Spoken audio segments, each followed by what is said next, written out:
Good afternoon, everyone. My name is Ben John. It's great to be back again for our weekly Christian Concern Live. Please do tune in. We've got a really exciting conversation and that we're going to be having today on the show. So please do join and tune in. It would be great to have you join in with us today. I hope you're all keeping well. I'm delighted to welcome onto the show today our co-founder Andrea Williams and Michael Phillips from our Christian Legal Center, and also Mike Davidson, special guest and friend of Christian Concern, who's tuning in from Northern Ireland. Hello, all. How are you doing today? Doing well, thank you very much. Oh, good. Glad to hear. How are you doing, Mike? Keeping well? Oh, glad. So great. Please do tune in. We'd love to hear about where you're joining us from. Please do say where you're tuning in from.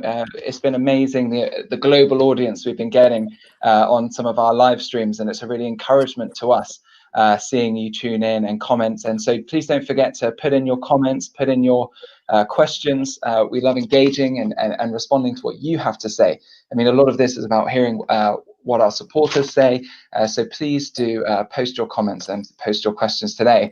We're going to be looking at a variety of different issues today, from abortion to transgenderism and so-called conversion therapy. So it's really great to have Andrea, Mike Phillips and Mike Davidson with us today. So starting off, we're going to be looking at the abortion situation in Northern Ireland. Now, some of you that maybe have been following this, it's been quite confusing exactly what's going on. Last summer, Westminster, in a routine bill regarding funding of Northern Ireland, an amendment was proposed by Stella Creasy, which imposed abortion and same-sex marriage upon Northern Ireland. Abortion is a devolved, and same-sex marriage is a devolved issue that Westminster really had no right in imposing this on Northern Ireland. That bill passed, and it actually passed the House of Lords as well, with none of the bishops, the Church of England bishops, the Lords Spiritual, actually bothering to attend or speak out against this. That was the initial vote. In March, the guidelines then were released on what the abortion legislation or what the abortion guidelines would be in Northern Ireland. These were rejected by the Northern Ireland Assembly. However, that was a symbolic vote that didn't carry political weight. And then just this week, the guidelines have been approved by the House of Lords, and this time slightly encouragingly, although it really shows that the state of our bishops that we are encouraged. 7 of the Church of England bishops voted against it, but it's sadly the guidelines were approved in the House of Lords and approved in House of Commons, and so now this is coming into pass. So the abortion legislation says that in Northern Ireland, where previously there was very good laws on abortion, only in the most extreme circumstances, the mother is going to die, something like that. But now abortion is allowed up to 12 weeks for any reason, completely unrestricted, and that includes same-sex abortions up to 12 weeks, and then up to full term for disability. Going forward, Northern Ireland can technically overturn this, but Sinn Féin are pro-abortion in their political ideology, although they do have a lot of Catholic support. We expect that they will be able to form a coalition to oppose the disability aspect of the abortion legislation, so reducing the limit in which you can have abortion on the grounds of disability, and also making it restricted abortion up to 12 weeks, i.e. outlawing things like same-sex, gender-selective abortions and things like that. So whilst there is some improvements to be made, sadly, we in England, Westminster, have imposed evil, wicked laws that condone and endorse the murder and the slaughter of innocent children. And sadly, Northern Ireland, in a sense, have been helpless to stop this. Andrea, I don't know if you had any... Well, I'm going to say that maybe they're not. I mean, because there's a sense in which, so Westminster says it, but Northern Ireland doesn't want it. The people in Northern Ireland have made their voice clear with petition after petition even pre-COVID, a huge march before Stormont. And even if Westminster, despite the stated will of the Stormont Assembly, says, no, you will introduce abortion by way of these regulations into Northern Ireland, there's a sense in which it remains clear that the people of Northern Ireland do not want it. And we know that today 100,000 citizens of Northern Ireland are alive, yes, alive today, because they have had legislation which protects the unborn child. So I believe that this isn't over yet. I anticipate, I would hope that we will see a legal challenge to the imposition from Westminster on an assembly that is devolved. I would expect to see a legal challenge, perhaps that will go all the way to the Supreme Court, to Europe, because this is matter. It's vital on so many levels. It's vital because, first of all, the issue is so important, literally a matter of life and death, and you've alluded to that, Ben, very strongly. So it's literally a matter of life and death. But, you know, for everyone, it's a matter of, it's democratic principles that are at play here, and what the people of Northern Ireland actually want. And I think there is resistance in Northern Ireland to imposition of this kind from Westminster. I mean, Mike Davidson of Core Issues Trust and IFTCC. I mean, you live in Northern Ireland. You run your ministry out of Northern Ireland. Of course, it is not just a national ministry, but a global ministry in many ways. But perhaps you've got to feel there on the ground for what it's like in Northern Ireland and how the people are responding to it there. Well, I think there is frustration, Andrea, because this goes all the way back, in fact, to the sexual orientation regulations. That's the beginning of the century, 2003, Yes, and I remember in 2005, I think the first civil partnership was signed and sealed in the City Hall. So I think people here have a sense that we are very much the recipients of the will of Westminster on these issues. It seems as though when things are troubled in Northern Ireland, there's an advantage. Politicians take advantage of a good crisis, perhaps. And I think that's part of what we're seeing here. In fact, on that point, I think what's interesting, and perhaps Mike, who works with us at the Christian Legal Centre, Michael Phillips, I think one of the things that we've been seeing in COVID-19, particularly around the whole abortion issue, is not just the extension to Northern Ireland, but we've seen the extension of abortion by way of DIY abortions, and you've been heavily involved in that, haven't you, Mike? Yeah, so it seems as though when a crisis happens, it's very often an opportunity to pass new laws. And sometimes what happens in those situations is that a law is passed, ostensibly, and the press release would often say it's with the best intention, it's for these specific reasons, it's only for a limited period of time. But unfortunately, what you tend to find is that that isn't actually the case. And then after the crisis is over, that the law is still there. And so people make the point then, well, look, it's working well now, let's just keep it in place. And that's a situation that we have at the moment in relation to the abortion legislation, which has been relaxed in this country. There was a suggestion that there was going to be an absolute health crisis as a result of women not being able to get abortions. And as a result, they relaxed the legislation, so enabling abortions to take place at home. And the whole point of the legislation in the first place, the 1967 Act, was to really ensure that women got the best healthcare if they so chose to have an abortion. So to move away from the alleged backstreet abortions. But now we have a situation where it's happening everywhere. And how on earth the government can regulate every single home to ensure it's a safe place to have an abortion is just the question that that Christian Legal Centre sought to ask through the judicial review that we lodged. And so that was denied. However, there was some very important disclosure which came out from that. But more than that, we have just been granted permission to go ahead, hopefully with an appeal. Great. Well, I guess it's similar. So I think often the legal challenges, the judicial reviews are often maybe what's needed in these kinds of situations to really overturn. Gary Gibson, I see your comment there. We are despairing here in Northern Ireland at these regressive and horrific abortion regulations. How dare Westminster vote to allow murder of our babies? It is disgraceful. Disgraceful. We must work to have this repealed. And as Andrea alluded, now that it has passed through Westminster, the door does now open for a legal challenge, a formal legal challenge. So that's probably the avenue we expect there to be hope in overturning this fully. Through the channels of the Northern Ireland Assembly, it's unlikely. But absolutely, we need people, and I think there are groups in Northern Ireland engaging in that and looking into how can they do the legal challenge, how can they take that up and say, no, we don't want this. You do not have the right to impose that on us.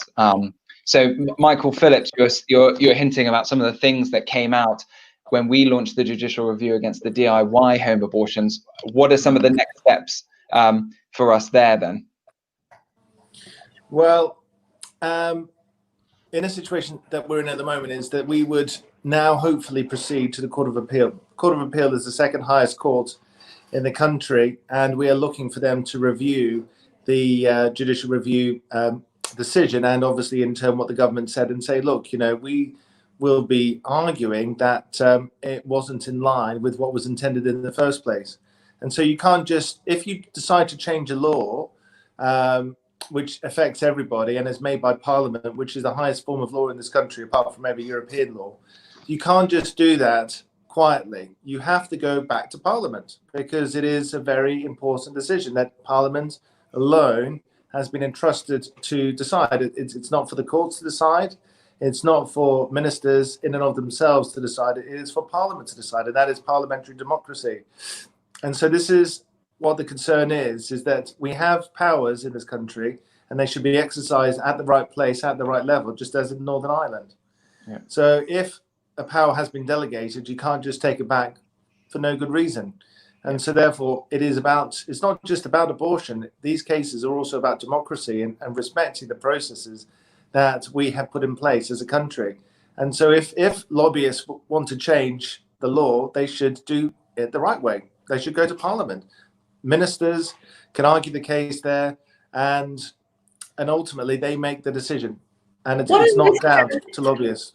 One of the really deeply disturbing things about the DIY abortion matters was that the chief executives of BPAS, the British Pregnancy Advisory Service, NUPAS, and Mary Stopes, the abortion providers, was straight in as soon as COVID came in, saying women aren't going to be able to access healthcare, aren't going to be able to access abortion. They can't go on public transport. They need to have the pills, abortion pills, sent to them by post. This is for the safety of the public. It's for their safety. What then happened, as Mike has been saying, and this is all in the public domain, and you can just go and see our website and see there's all of the documentation that's been exchanged, the letters from the government are all there. It was clear that Matt Hancock, the State for Health and Social Care, he said very clearly that the abortion laws would not be changed. In fact, they were announced by the civil service, as it were, they were announced on a website. They were then withdrawn, and Matt Hancock was forced on the floor of the House of Commons before we went into lockdown to say we're not going to change the law on abortion. Then in the House of Lords, the minister said we're not going to change the law on abortion. It's about protection of women. So it was stated specifically by the Department of Health that there would be no change in the law. That following weekend, the weekend of lockdown, we had access at the Christian Legal Centre to emails from Anne Farady directly to the chief civil servants in the in the Department of Health. Clearly a hotline there, clearly access to key journalists to apply pressure to say it's not good enough. What's been said on the floor of the House isn't good enough. This needs to be done for women. And we saw a U-turn by the government the following day on the first Monday of lockdown to say that this would occur.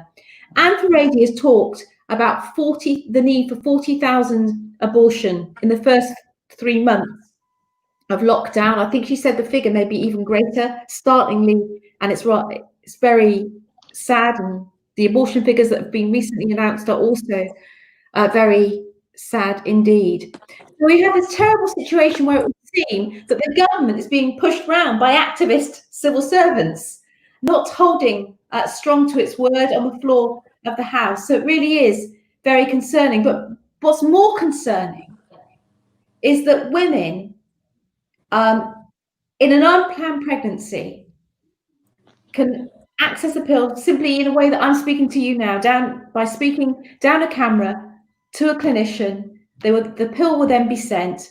No checks or balances around whether that woman's being coerced, about her mental health, her gestation. And we're beginning to hear the first terrible cases of where these DIY abortions have gone wrong. Let's remember this. We care about the women and we care about those unborn children, that many of them will not get to see life. But the women will also not have been able to talk to people that may be able to show them another way, a different way. Absolutely. I think, there are other organizations in Northern Ireland, for example, who are really affirming that, our friends at Both Lives Matter and things like that. Mike, we would love to just share a little bit about the sentiment on the ground in Northern Ireland. Like, are the churches much more actively pro-life there, and how are they responding to this? Well, my experience is that definitely there are pro-lifers who are very active in the churches, and the churches, I think, are much more comfortable with the abortion issue than they are with the same-sex attraction issue. It's a slightly more socially acceptable to be raising your voice around these issues rather than same-sex attraction. But certainly, thankfully, it's still something that from my observation, Northern Irish people care very much about. Yeah. Oh, great. Well, hopefully, I think we're encouraged seeing a little bit more movement on the ground here in England from churches, although we would have liked to see all the bishops, at least 7 turned out. Again, maybe that's just a sign of our times, that we're thankful that 7 of 26 bishops voted against the abortion regulations. But I think there's movements beginning to start here in England of more churches willing to speak out for the unborn child. As well, that March for Life last week, 15,000 people were tuned into the live stream. So that's, that is just great that 15,000 people were tuned in. Imagine 15,000 people out in the centre of Westminster. That would have been a great number. I remember the days when at the 40th anniversary, there were a few thousand of us out, but not 15,000. Let's make it 150,000. Let's make it 1.5 million. Let's go for it. But this we should do to advocate on behalf of the most vulnerable of our citizens. Absolutely. I think we need an awareness of these things, a boldness to speak, and trusting in God that He is faithful, He will save, He will deliver. Mike Davidson, you were hinting at our next topic, so I think we'll go on to this now, regarding same-sex attraction. If you could unpack for a little bit for us the recent government guidelines. I don't know if you've seen, or the expose about the government's plan to scrap the gender self-identification plan. So there had been suggestions that it would be you just need to fill out a form and you can change your gender, but coupled with that is a renewed emphasis on banning so-called conversion therapy. Could you perhaps speak on that latter part for us, please, and share why this might be concerning for us? Well, from our point of view, what we are banning here is therapeutic choice. Whatever label, pejorative label, that is yet again imposed on this particular issue. The central issue for me is that we are apparently wanting to ban therapeutic choice. And isn't it ironic that the government is doing this in the midst of all the controversy around lockdown? I mean, are we serious? We're going to lock down people's sexuality so that they cannot move. They are therefore forced to remain with an LGBT identity when that's not what they want.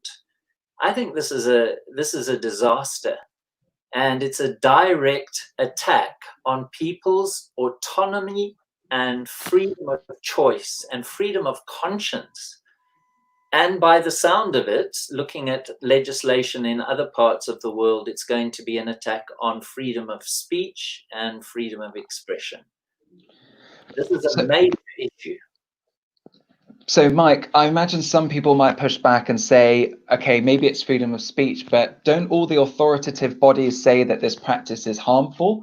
And so maybe you could just share a little bit to that, respond a little bit to that allegation, and maybe just share a little bit about the work that you actually do, and why, breaking down some of the stereotypes of what it is. Well, we can go back to the authoritative position in 2009 of the American Psychological Association. They argued that there is no evidence one way or the other. And what they were saying is that there is not sufficient quality evidence to be able to judge this issue. We just do not have the scientific facts to be able to make a judgment around harm. We're all against poor therapeutic approaches. We're all against anybody being harmed.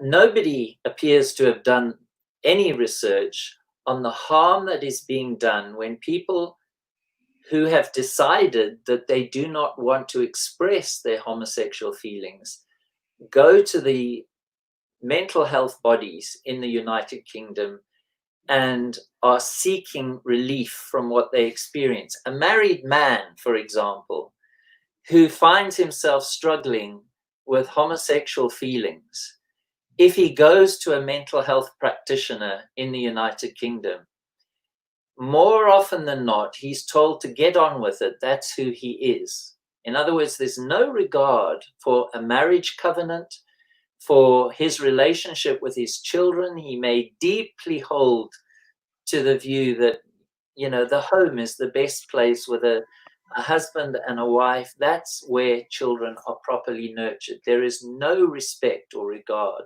for that at all.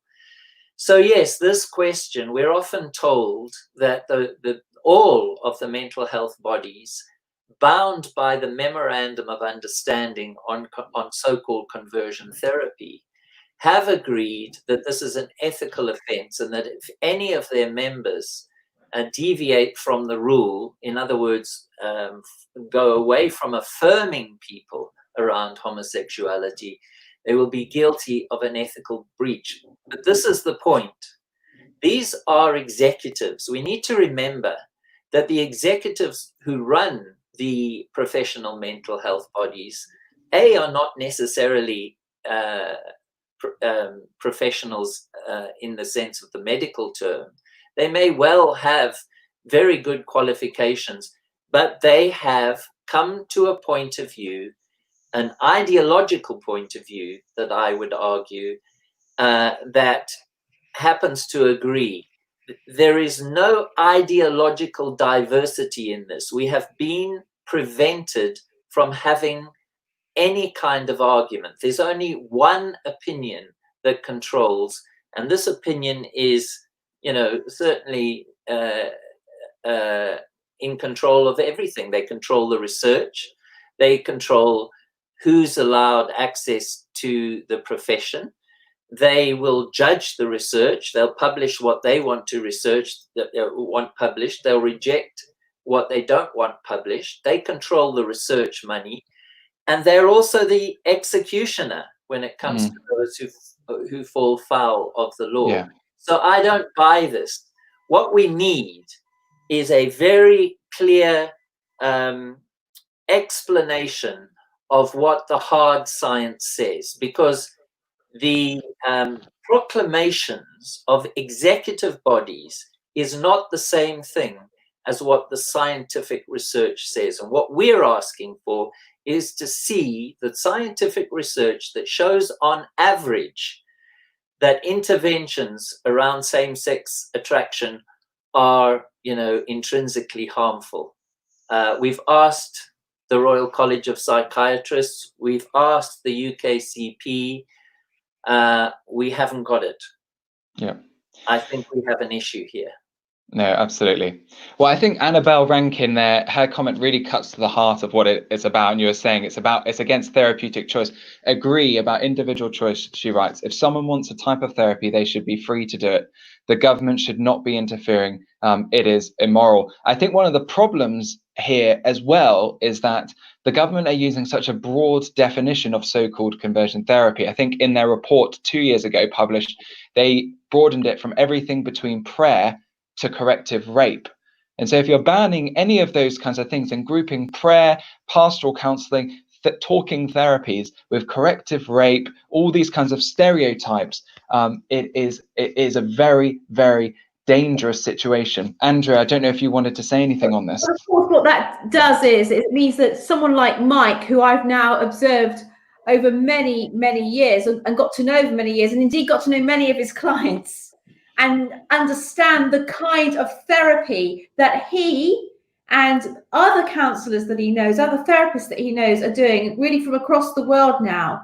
We see many lives changed because they have wanted to come and gain help, have chosen to come and have therapeutic help. And I think this is one of the things that we need to say, isn't it, Mike? Certainly in all those meetings and all the years that I have been involved in observing your work, we can see there that there are many healing stories, in fact, many stories of hope. And throughout this whole period, not once have we had come forward seriously people that are saying, as a result of the kind of therapy that Mike Davidson and others are given at this time, that they are harmed. And I think that as we go forward into this next phase, we can't allow the rhetoric, the campaign, to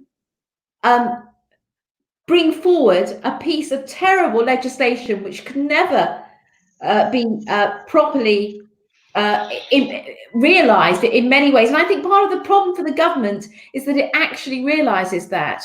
And so what we need to show is that there has been no proven harm for the kind of real therapies, the real life therapies, not the bogus therapies that the activists, that the LGBT activists want to throw and name, things that just have never occurred in the kind of therapy that Mike and others that work alongside him actually do. Isn't that right, Mike? Well, indeed. I mean, it was not the church and it was not the Christian ministries that did the electroshock therapy or the frontal lobotomies or the castration work that was done in the 40s, 50s and 60s. That was done by the medics.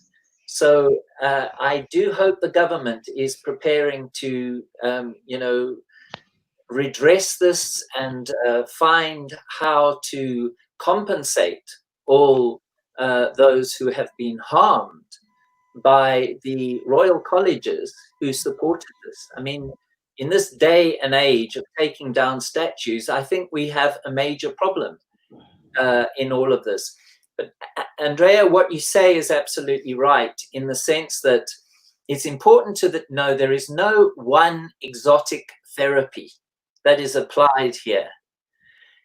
A person who is properly trained, who functions according to ethical practice and standards, is about looking at what comes through the door, who the person is and what their goals are, what their concerns are. The problem has been through, again, imposed terminologies. I feel very strongly that the current term is being imposed on us. It's not something we use. It was invented by Douglas Helderman, an activist person in the American Psychological Association many years ago, and it has stuck. Before that, you'll remember, it was SOCI, Sexual Orientation Change Efforts. This was not our term. This was, again, activists in the APA saying that these therapists are imposing their agenda.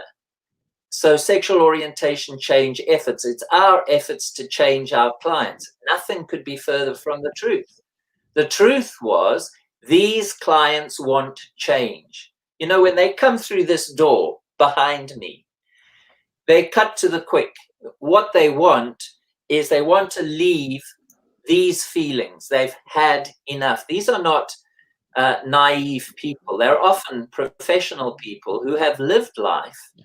They reject this idea that they are the subjects of internalized homophobia or socialized homophobia that they have somehow imbibed. They don't see that. They are people who are in control of their own minds, and they want to be in control of their own destinies.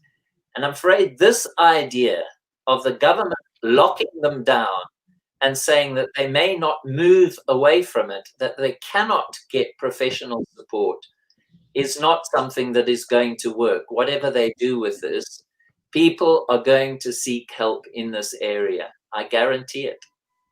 I think, again, I've observed and worked alongside and seen many of the incredible stories that Mike and others that work with him have, and stories of real changes in life, real turnaround, and done through this professional, various therapeutic methods. And people have different. There's a talking therapy, there's drama therapy. They're all. It's a fascinating world, and it's a highly specialized world with very high protocols, very high standards of care. So I think that's amazing, and and it's interesting how this term conversion therapy is so pejorative and in the public discourse. And sometimes I just want to turn it on its head and say, because in a Christian discourse, in real Christian discourse, I want to say, you know what? I am converted as a Christian. I have found Jesus Christ. I've turned away from sin, the stuff actually that didn't make me feel good, that hurt me, that hurt those around me. And I'm turning my behavior. I'm turning myself around. I am converted by the love and the power and the beauty and the security and the joy that comes from knowing Jesus Christ. And I think in amongst this mix of people, Mike, we've seen people that there are people that are completely converted by Jesus Christ and turned away from extraordinary lifestyles, fully in the gay scene or fully in the transgender scene. We've got some extraordinary stories of those folk. I mean, it might even be possible to play in this the story of Pete Benjamin, or we've got various testimonies on this score. We see these things as well. But some people who don't necessarily come to faith but are so changed because they didn't want to be there anymore. They didn't want to be behaving like they were anymore. The interesting thing, Andrea, is that we're a Christian charity registered as with the Northern Irish Charity Commission. But probably 50% of the clients that I see would come from a no faith or other faith. I know. Because everybody wants the same thing. They want freedom and they want autonomy. That's really important to them. Yeah. I think there's so much inconsistency and incoherency with a lot of that's going on. Gary Gibson highlights something that I think doesn't really get talked about. How can sexual orientation be fixed and yet gender is fluid? Surely surgical intervention and injecting steroids is even more harmful and destructive and life-changing, especially for minors, and yet it is not challenged. Science is rejected when it suits and doesn't support the narrative. And I think that's a lot of what we're seeing, is a lot of these things are being chosen ideologically. I think it's worth reminding ourselves of what the Church of England said about 2 years ago. We warmly welcome the government commitment to eradicate gay conversion therapy in this country, as a motion endorsed overwhelmingly by the Church of England's General Synod last summer concludes. The practice is unethical, potentially harmful, and has no place in the modern world. And that was a private members' motion put forward in the Church of England General Synod by Jane Ozanne, leading gay campaigner, practicing, non-celibate. And Yet the Church of England General Synod listened to her motion and passed it for view. John Sentamu, the former Archbishop of York, said, I can now sleep knowing that this practice will be banned. This is the same Church of England that decided that the churches can use the reaffirmation of baptismal vows to celebrate and mark someone's transition. From sex transition, from male transgenderism, exactly.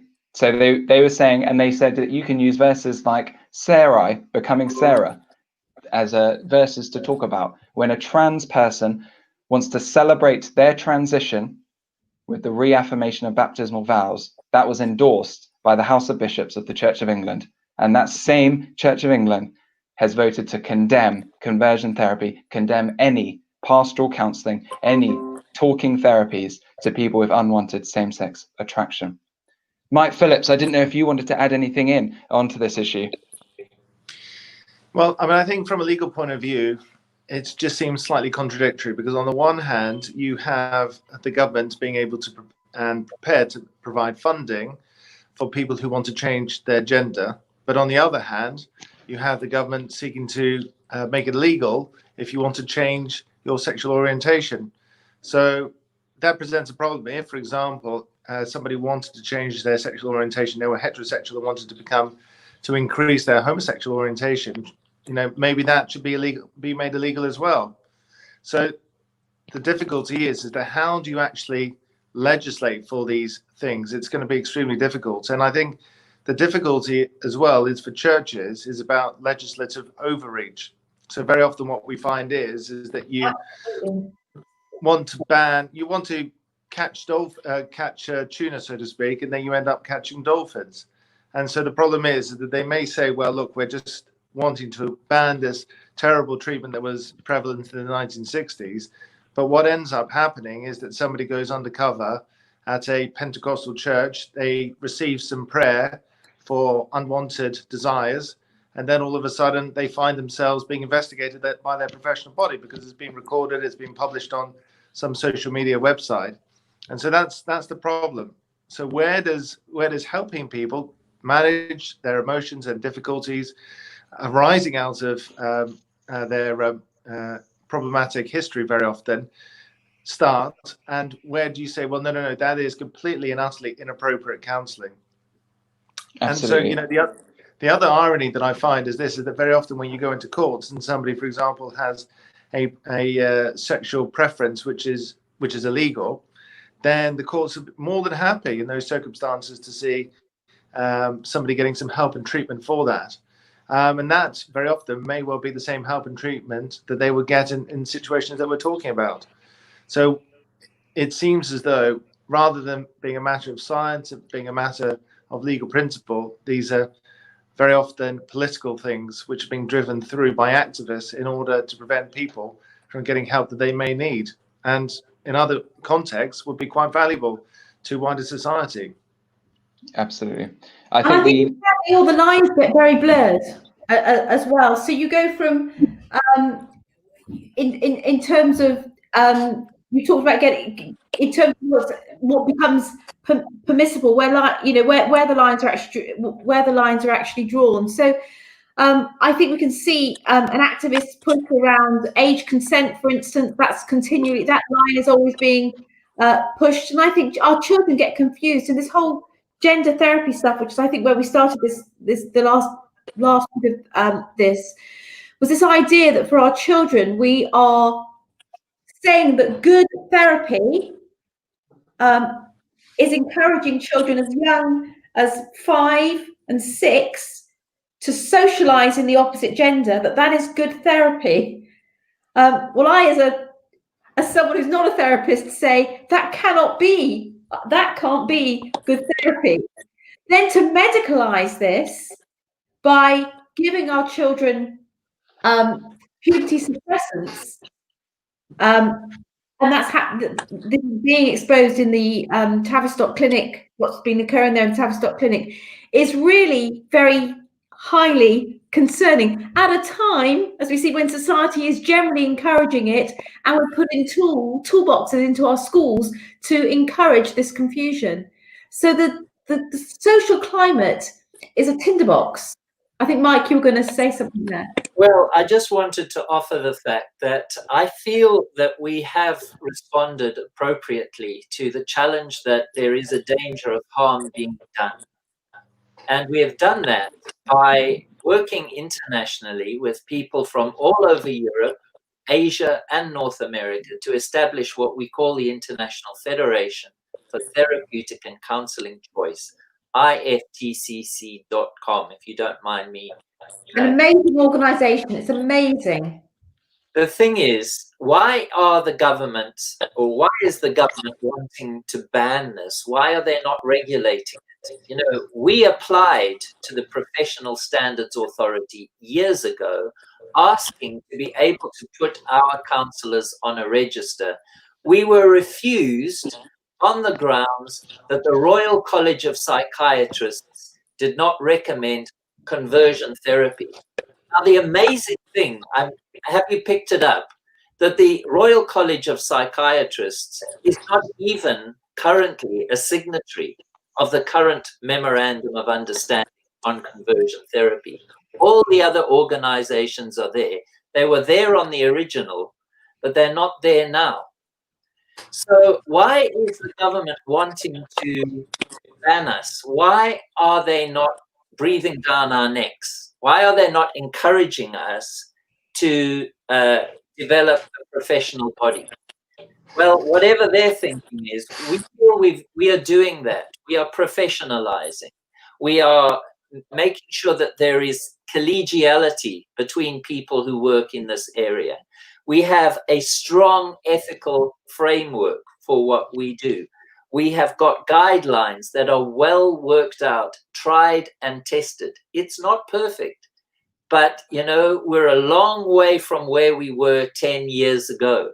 And well done, Mike. Look, I want to say well done on this for spearheading so much of it. And I also want to say this, what we want to see in our schools, what we want to see training up the children, what we want to see in the universities, what we want to see as training manuals is the kind of evidence and the kind of practice that is being proposed and undergone by the IFTCC.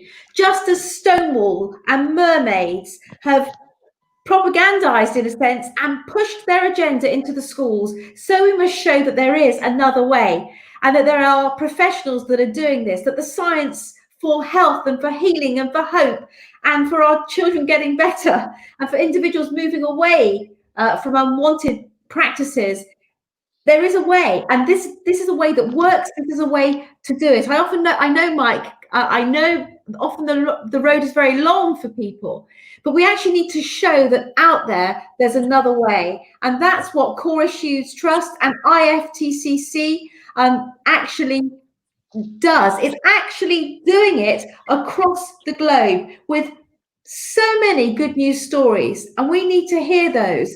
Sadly, our practice and our government practice and the stuff that's going into schools, we are left behind.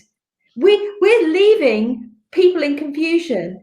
The Mermaids agenda in our schools, the Stonewall agenda in our schools is actually harming our children. It's causing hurt to our children. And yet it's being made official by the government. This is something that we, as parents, as Christians, we have the tools to resist, and we must keep on doing so.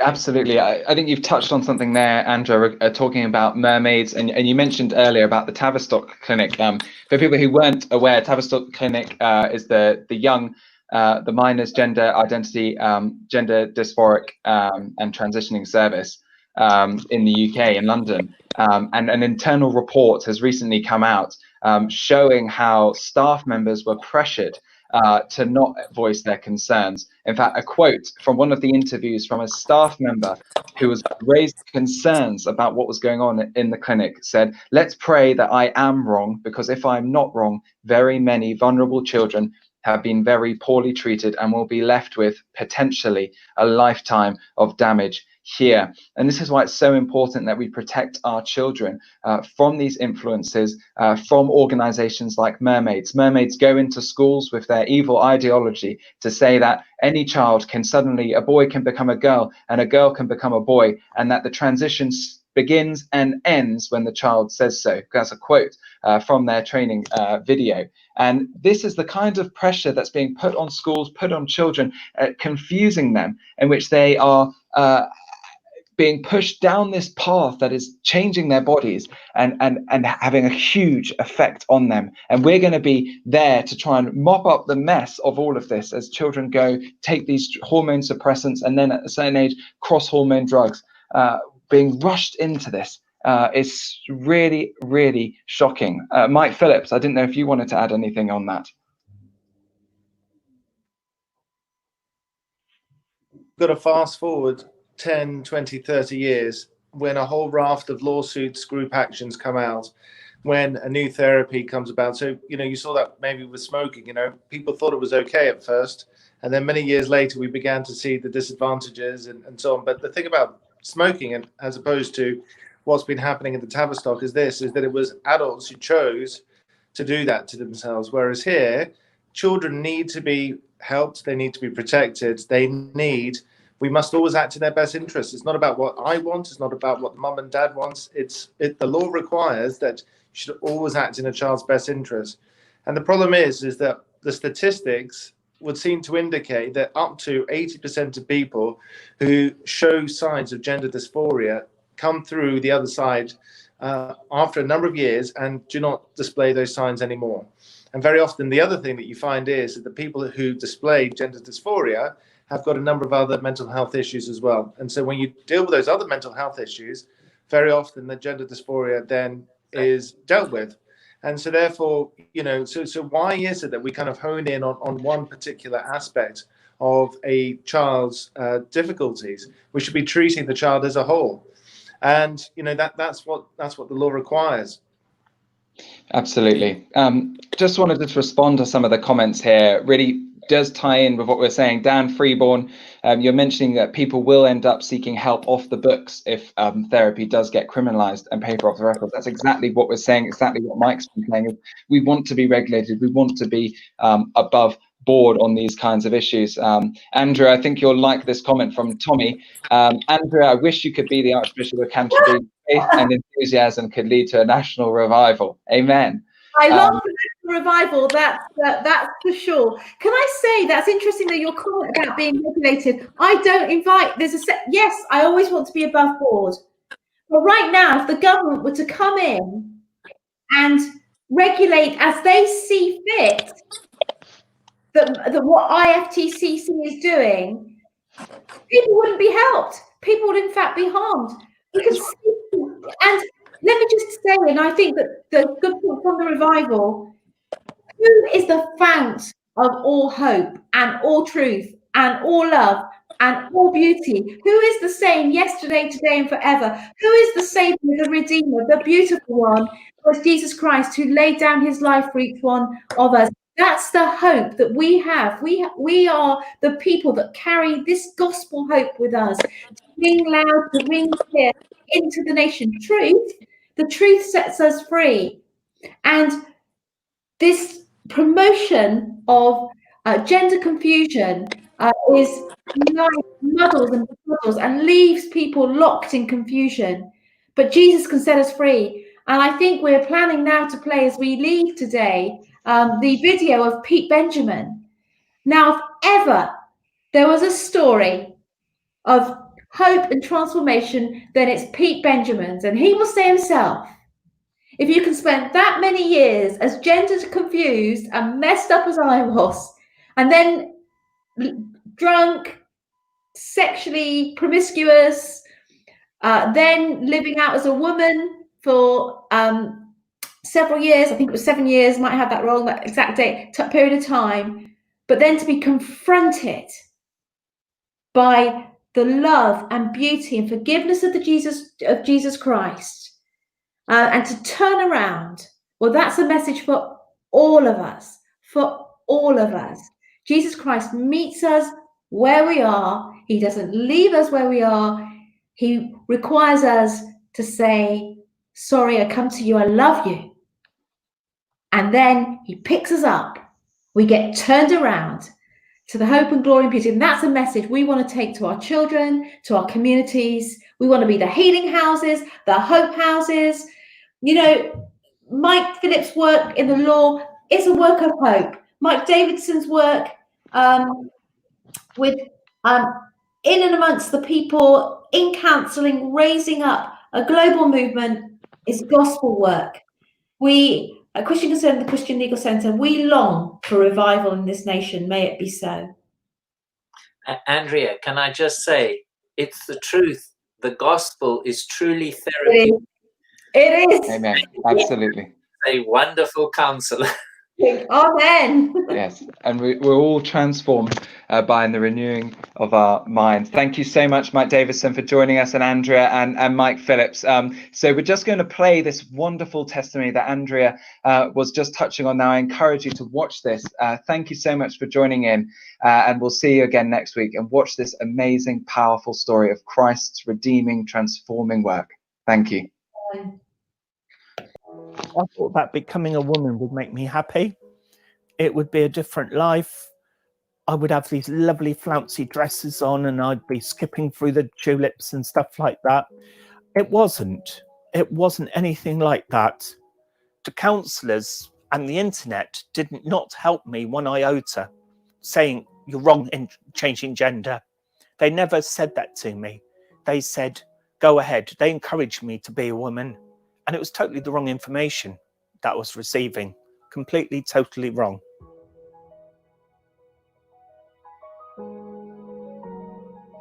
I didn't feel any different inside. I didn't feel like a woman. I didn't feel different at all. It's a lonely life. It's a depressive life. I was on antidepressants. I was lonely. I was going to commit suicide over this. When I first saw him come in through the doors, when I first met him as Victoria, I could see immediately that this was a person that was hurting. We basically treated the guy with love and respect. My life for being transgender was completely messed up. But the church, they accepted me. They loved me. They loved me and they accepted me. Little did I know that they were also praying for me. To change back to be Pete. I was out in my local shopping centre and I met a lady from my first church and she said, who's Pete? And I said, Pete is me. And she said, you know, God doesn't want you to be Victoria. And I said, yes, he's been telling me this. And I came home and I sat down and got my Bible out and I prayed. I prayed to God and I knew that God was right and I knew this lady was right. So I started packing away all the women's clothes and I put them all into bags. That night he came in, not as Victoria, he came as Peter, but I didn't know what was going on. I could see that he wasn't dressed in women's clothing, but it was towards the end of the evening that he came up and said, you know, that God had been talking to him about various things and that he decided to become Peter. And so I was really, really excited for him. But at the same time, I was like, okay, this is really good news, but what we need to do now is just to see what happens, you know, just give him some time and stuff. And he's just gone from strength to strength. God has renewed my mind. I've got no urge now to cross-dress. I've got no urge to buy women's clothes. Look at them. It's completely gone. And it's God who's done it. Yeah, I'm just happy with my life. So, and I've got God. That's the main thing. I've got the Lord. Jesus died on the cross for my sins, and he's taken all that to the cross for me, which I'm so pleased. Just glory, Lord, glory, Lord. The word of God is the answer to pretty much everything. To make an impact on people's lives, yeah, you need good counselors and stuff like that, but there's no counselor like the Holy Spirit, who is the counselor, and there's no one that can set people free quite like Jesus can.